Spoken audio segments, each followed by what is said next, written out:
Buongiorno lettori di QDP News. Oggi tratteremo un ultimo argomento che sono i controlli da remoto e relativa contestazione. Quando diciamo da remoto, quando la contestazione non è immediata. Noi pensiamo a un eccesso di velocità, una macchina che sfreccia a 200 all'ora, diventa difficile fermarla. Allora, in questo caso vi è stata una novità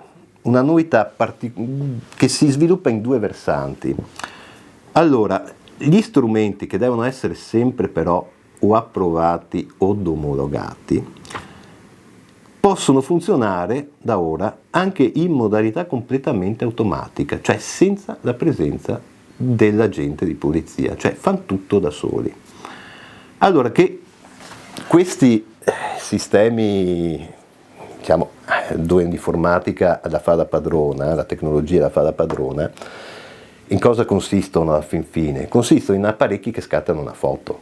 Scattano la foto del veicolo che passa col semaforo rosso, del veicolo che supera una velocità determinata, veicoli che non danno la precedenza al pedone, e non vado a fare ulteriori esempi, ma il fatto che siano omologati per tutta una serie di condotte contravvenzionate, elencate all'articolo 201, quindi con un principio di tassatività, non a caso,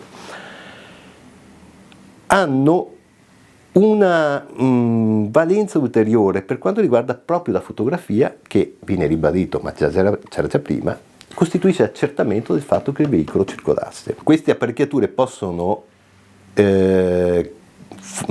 riprendere, o meglio fungere da contestazione a più violazioni, da due o più violazioni assieme, in quanto io posso, come facevo l'esempio prima, passare col semaforo rosso a 200 all'ora, ho due violazioni. Se è omologato per le due violazioni, va tutto bene.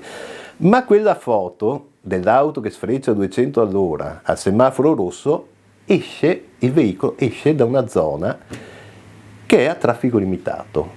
La foto però non mi può accertare che cosa? Non mi può rilevare che ha traffico limitato, però quella foto, se utilizzata consultando altre banche dati, tipo quella comunale che mi dice quella strada è a traffico limitato, ecco che scatterà una terza sanzione.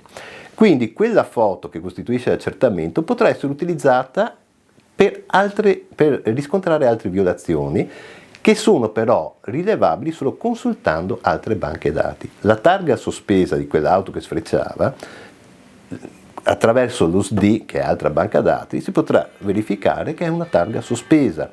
Si potrà verificare che il veicolo non era, con altra banca dati, consultandola, non è stato sottoposto a revisione. Consultando altra banca dati si potrà verificare che non era coperto da assicurazione e così via. Allora, voi capite che adesso una fotografia che prima poteva sembrare banale, però fungeva, era già accertamento, ora si presta ad essere accertamento di tante altre cose. E questa è una primissima novità. D'altronde bisogna far fronte a che cosa? Anche alla scarsità di personale. E quindi questa metodologia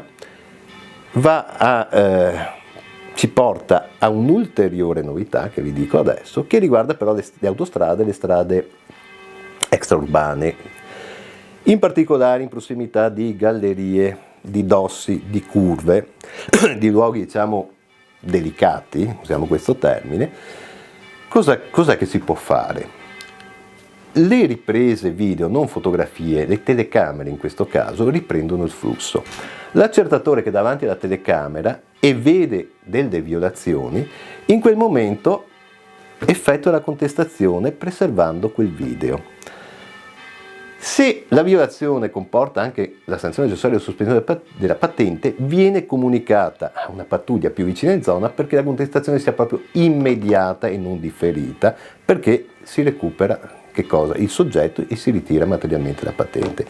Ma la novità ulteriore è che questo sistema non è solo nell'immediato soggetto davanti allo schermo in tempo reale. L'accertatore, il soggetto, può andare indietro di 24 ore. Quindi, fino a 24 ore prima, ad esempio sono le 4 del pomeriggio, l'accertatore può prendere il video del giorno prima e partire dalle 4 del pomeriggio in avanti, certo velocità raddoppiata, triplicata, e riscontrare delle violazioni. A quel punto anche lì si conserva il video e si farà la contestazione differita. Quindi la tecnologia per il conducente un po' sprovveduto non è sicuramente amica. Quindi molta prudenza come sempre e mi congedo da voi.